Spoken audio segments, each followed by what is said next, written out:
Tadi ada yang menyapa, orangnya tinggi, besar badannya tapi warnanya hitam. Tuh, Gundurwo genderuwo. kalau istilah orang Dan Jawa. di sini juga ada tuh payudaranya itu segini. Gombel.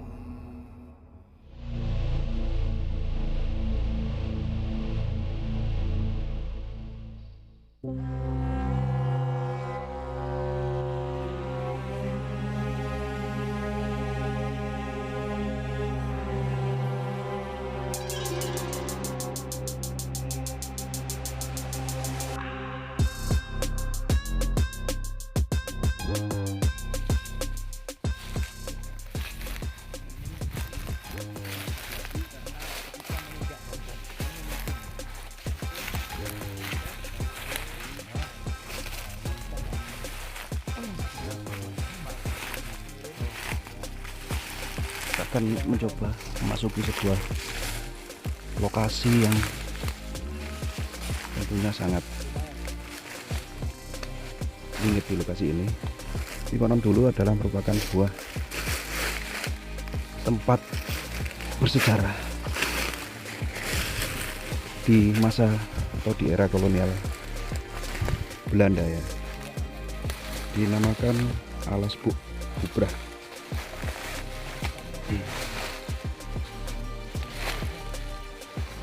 Banyak tebing yang ditumbuhi akar-akar pohon.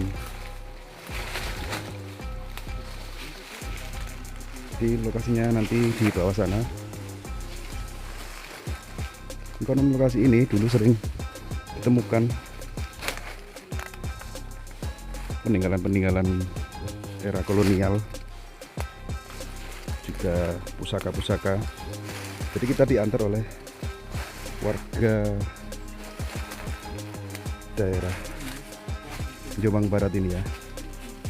Lewatnya mana ini?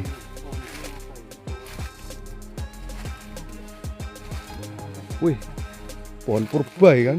Hah? Bau besar akarnya.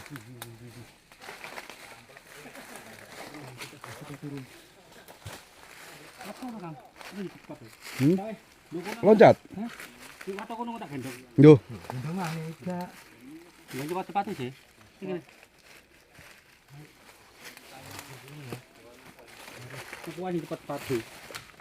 Loncat nggak bisa loncat. Dan akar ini awas Kang.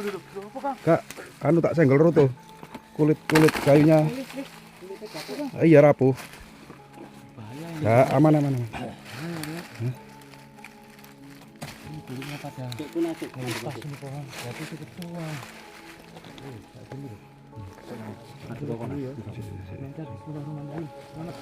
Ada mantep kon.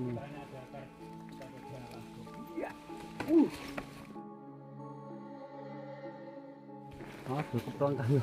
Kang, ke sini Kang. Keprot, Kang.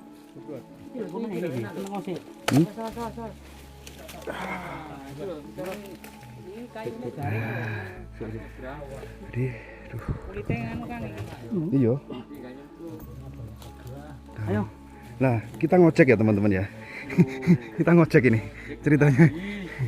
Aduh. Nah, ngocek ini teman-teman. Kita ngocek Kang Tejo ini, digendong ya. Aduh, keren.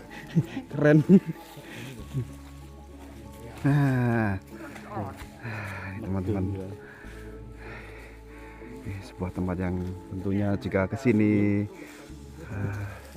sendirian pasti sangat ngeri ya teman-teman. Oh iya, lebih cekak ya. Aku kan butuh itu.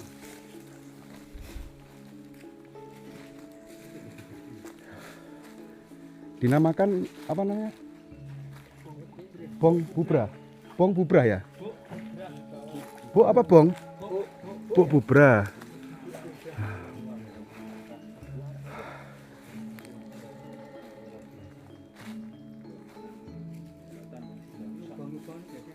Iya, pasti nih Kang, soalnya apa? Ini kan ada air ya. Nah.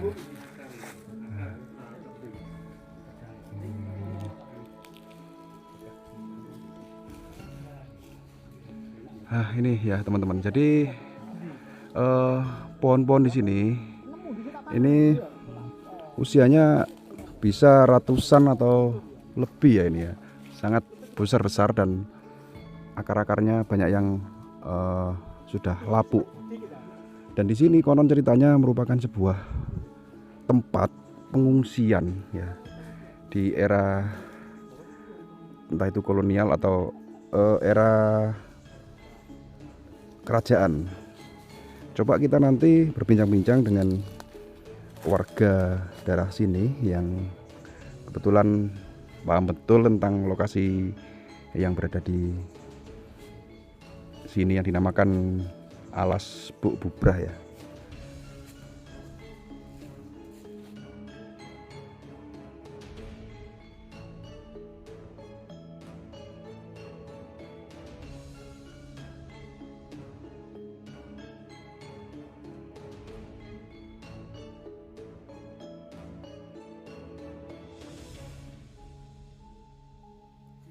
Ya, saat ini kami bersama warga lokal namanya Mas Temon. Nah, Mas Temon ini ada pengalaman pribadi begitu di tempat ini. Ya, seperti apa Mas Temon? Di sini itu tempat pengungsian zaman Belanda dulu. Nah, kalau hal yang mistis itu di sini ada kuntilanak ya, di pohon besar. Dan di sini juga pernah terjadi kematian di waktu zaman Belanda. Di sini orang pribumi. Sampai sekarang masih terdengar suaranya. Oh, jadi Mas Temon ini punya kelebihan indera keenam begitu ya. Bisa mendengar ataupun melihat yang astral di sini ataupun yang gaib di sini begitu Mas Temon. Iya. Terus gimana ceritanya selanjutnya Mas Temon? Minta tolong, disuruh mendoakan.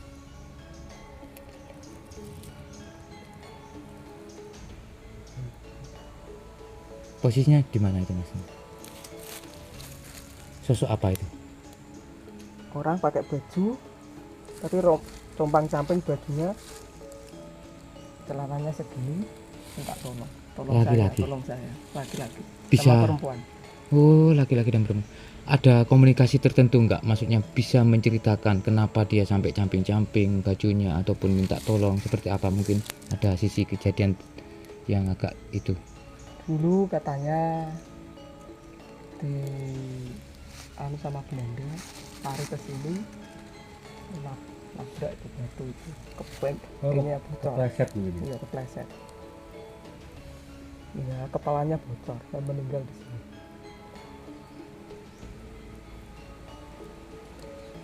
Dan sekarang minta kita semua untuk mendoakan. Allahumma fir lahu warhamhu wa'afiwafan Allahumma fir lahu warhamhu wa'afiwafan. Semoga segala kesalahan diampuni, kebaikannya, pahalanya diterima di sisi Allah. Allahumma amin. Amin. Setelah itu ada berapa orang lokal ataupun orang pribumi ya, meskipun mohon maaf kalimat pribumi sudah tidak boleh dilantunkan ataupun diucap ya. Orang-orang di sini dulu yang mengungsi di sini. Banyak, ada 100 orang lebih malah di sini. Ada kejadian yang genting begitu. Ada.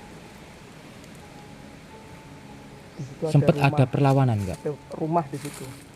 Oh, ada rumah. Ada rumah. Itu rumah maksudnya memang benar-benar kampung apa rumah yang dadakan dibikin begitu spontan? Dadakan dibikin. Untuk pengungsian itu Untuk tadi. pengungsian. Ada perlawanan kah? Enggak ada. Artinya pergi ke sini, lari ke Pergi ke sini sini, dan ya. pasrah. Pasrah di sini.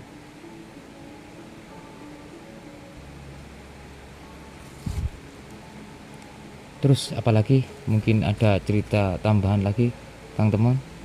Di situ ada wewe gombel sama kunti. Kalau di sana ada gunung.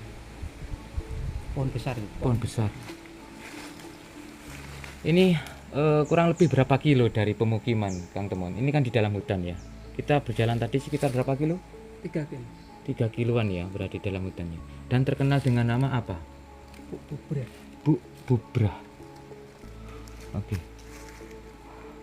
Pernah nggak Kang Temon di waktu-waktu tertentu ataupun di masa kecil dulu yang pergi ke sini terus mendapatkan ataupun mengalami sesuatu begitu di sini? Tidak pernah, ya baru Hmm, baru 3 tahun ini saya bisa Masuk ke sini. masuk ke sini. Sebelum-sebelumnya tidak tahu tempat ini. Tidak tahu. Tempat pengungsian ya, itu memang cerita turun-temurun apa memang dari Kang Temon sendiri yang tahu? Dari cerita turun temurun dari masyarakat. Setelah itu di cross check dengan keahlian yang Temon saat ini dapati begitu ya.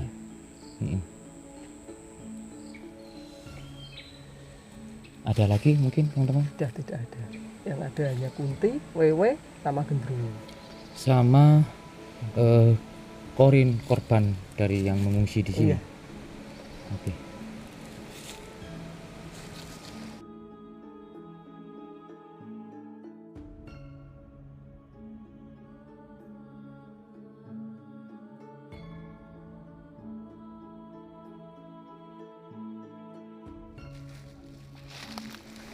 Jadi sebuah hutan yang dinamakan dengan alas Buk Bubrah ya, yang menurut tutur kata masyarakat sini, tempat ini adalah merupakan hutan yang angker ya. Saksian warga yang sedikit punya kelebihan indera keenam yang bernama Mas Temon, beliau menyebutkan bahwa di lokasi ini sering dijumpai ya sosok astral berupa yaitu tadi ya perwujudan makhluk gaib.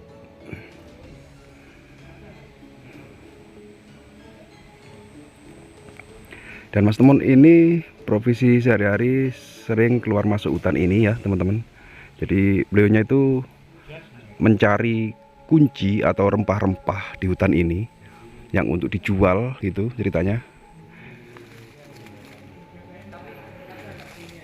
Di daerah hutan perbatasan antara Jombang Barat dan Nganjuk yang dinamakan alas Buk Bubrah, yang sudah berhasil kita review ya bersama rekan-rekan yang lain, yaitu sebuah tempat yang tentunya dulu merupakan sebuah hutan untuk berlindung atau pelarian ya di era kolonial, di zaman penjajahan, yang seperti itu tadi riwayatnya yang diketahui Mas Temon. Ya, mudah-mudahan sedikit menambah wawasan kita tentang mistisnya Pulau Jawa yang berada di pelosok-pelosok hutan seperti ini ya. Oke, mohon maaf apabila ada kesalahan, baik itu dalam narasi ataupun tayangan yang kami suguhkan dalam video ini. Untuk edukasi kali ini saya akhiri sampai di sini dulu. Wabillahi taufiq wal hidayah. Waridha wal inayah. Assalamualaikum warahmatullahi wabarakatuh.